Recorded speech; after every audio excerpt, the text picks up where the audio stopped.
तो देखिए प्यारे बच्चों, अब चलते हैं सेकंड नंबर क्वेश्चन पर। इसको बढ़िया तरीके से हम पढ़ते हैं और उसके बाद इसको सॉल्व करते हैं। तो आपको दिया गया है दी गई दशमलव भिन्नों। तो देखो यहाँ पर आप कहोगे सर दशमलव में तो दिख रहा है लेकिन भिन्नों में नहीं दिख रहा है, लेकिन इस बुक का बोलने का मतलब है दशमलव ही। ठीक है, कभी भी आपको दशमलव भिन्नों मिले तो उसका अर्थ है केवल दशमलव। ठीक है, तो दशमलव भिन्नों को प्रतिशत में बदलो। तो आपको क्या करना है, इसको दशमलव में दिया गया, इसको आपको फिर से परसेंटेज में बदलना है, जैसे भी हमने परसेंटेज में बदला था। तो बताइए परसेंटेज में बदलने के लिए किसका गुणा किया जाता है? वेरी गुड, 100% का गुणा किया जाता है। ठीक है, तो यहाँ पर भी आप क्या करोगे, 100% से अगर इसके अंदर गुणा कर लेते हो, ठीक है, और इसको सरल कर लेते हो तो आपका आंसर आ जाएगा। चलिए अब ध्यान से देखिए किस प्रकार से इसको करेंगे। तो देखिए प्यारे बच्चों, ये आपका दूसरे का पहला नंबर क्वेश्चन है। एक चीज़ याद रखना, जितने भी क्वेश्चन रहते हैं वो बहुत ही इंपॉर्टेंट रहते हैं, उसको आपको बड़े ध्यान से देखना। अगर एक क्वेश्चन समझ में ना आए तो जितने भी कुछ नंबर के क्वेश्चन हैं, जैसे दूसरे नंबर का हम क्वेश्चन देख रहे हैं, तो उसके अंदर जितने भी पार्ट हैं सबको आपको देखना है। क्योंकि एक अगर आप ए नंबर का पार्ट देख लेते हो, बी सी डी छोड़ देते हो तो नहीं आएगा। इसलिए आपको सभी क्वेश्चन को बड़े ध्यान से देखना है। एक क्वेश्चन समझ में नहीं आता है लेकिन उसके आगे वाला जो सेम क्वेश्चन रहता है वो समझ में आ जाता है, उसी की वजह से आप पीछे वाला क्वेश्चन भी समझ जाते हो। ठीक है, अब चलिए देखते हैं। अब इसको देखो, करने के लिए आपको क्या करना है, सबसे पहले ये जो संख्या दी रहती है इसको आपको नीचे उतार लेना है। तो यहाँ पर 0.65 को हमने उतार लिया। अब इसके बाद प्यारे बच्चों क्या करना है आपको, बिल्कुल लास्ट से, ठीक है, लास्ट कहाँ पर है, देखो हम लिखना इधर से शुरू करते हैं ना।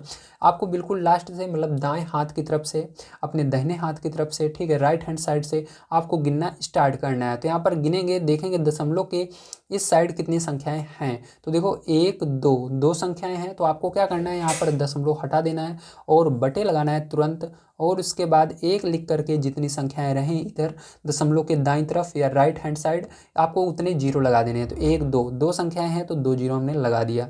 अब देखो इसको क्या करना है आपको, यहाँ पर आपका ये आ चुका है और इसी के अंदर 100% से हम गुणा करेंगे। किससे करेंगे? 100% से, क्योंकि हमको इसको दशमलव में, सॉरी, भिन्न में बदलना है।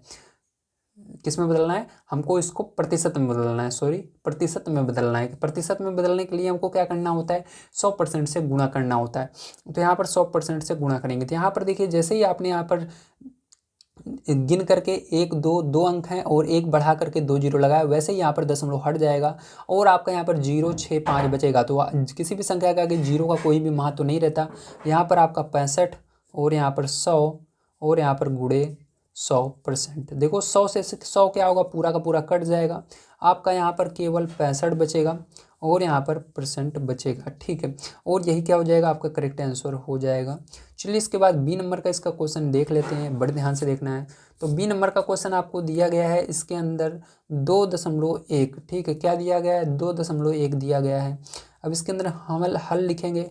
हल लिखने के बाद क्या लिखेंगे, इसको उतार लेंगे 2.1। अब देखेंगे दशमलव के दाईं तरफ कितने अंक हैं, तो राइट हैंड साइड केवल एक अंक है, तो यहाँ पर दशमलव हटाना है। एक बढ़ा करके केवल एक अंक है, इसलिए एक जीरो लगा देंगे और यहाँ पर 100% से गुणा कर देंगे। जैसे ही आपने 100% से गुणा किया, आपका देखो अब क्या हो गया, ये आपका प्रतिशत में बदल चुका है। बस आपको इसको सरल करना है। अब यहाँ पर देखो, हमने दशमलव हटाने के लिए नीचे क्या किया था, जीरो बढ़ा दिया था, तो हमारा एक जीरो बढ़ेगा, क्योंकि दशमलव के दाईं तरफ केवल एक अंक है तो एक जीरो बढ़ गया। अब इसलिए दशमलव यहाँ से 20 से हट चुका है, तो हमारा 21 बना है और बटे में 10 बना है, गुणे यहाँ पर 100%। अब देखो यहाँ पर एक जीरो से ये एक जीरो कट जाएगा और आपका यहाँ पर बचेगा 21 और यहाँ पर 10। तो 21 का गुणा 10 में होगा, तो ध्यान रखना 21 से कम 21 हो जाएगा और एक जीरो यहाँ पर बचा हुआ है तो जीरो लगा देंगे और परसेंट बचा हुआ है लगा देंगे। नीचे जो एक बचता है उसका कोई भी मतलब नहीं होता है, तो ये आंसर हो जाएगा। चलिए सी नंबर का क्वेश्चन यहाँ पर देख लेते हैं। तो सी नंबर का क्वेश्चन यहाँ पर आपको दिया गया है 0.002, ठीक है। अब इसको क्या करेंगे, हम हल करेंगे। तो यहाँ पर हल करने के लिए आपको क्या करना है, सबसे पहले इसको उतार लेना है। तो 0.02 हमने लिखा। उसके बाद देखो दाईं तरफ दशमलव के दाईं तरफ कितने अंक हैं, 2 अंक हैं, तो यहाँ पर दशमलव हटाया और यहाँ पर एक लिख करके 2 जीरो हमने बढ़ा दिया और यहाँ पर 100% से गुणा कर दिया। अब देखो क्या करना है, इसको हल कर लेना है। 100 से 100 कट जाएगा आपका डायरेक्ट और यहाँ पर क्या बचेगा, 002 बचेगा, 002, क्योंकि यहाँ पर दशमलव हट गया। लेकिन मैंने आपको बताया और परसेंट भी बच जाएगा। और यहाँ पर मैंने आपको बताया किसी भी संख्या के आगे रहे अगर, ठीक है, लेफ्ट हैंड साइड अगर जीरो रहता है, आगे रहता है, तो वो उसका कोई भी मतलब नहीं होता है, तो यहाँ पर केवल 2% माना जाएगा। तो ये आपका आंसर हो जाएगा। चलिए लास्ट क्वेश्चन यहाँ पर हम देख लेते हैं डी नंबर का क्या है और किस तरह से किया जाएगा। तो ध्यान से आपको समझना है डी नंबर का क्वेश्चन, ठीक है। तो डी नंबर का क्वेश्चन आपको यहाँ पर दिया गया है 12.35, ठीक है, ये दिया गया है। अब इसको हल कर लेते हैं, आइए।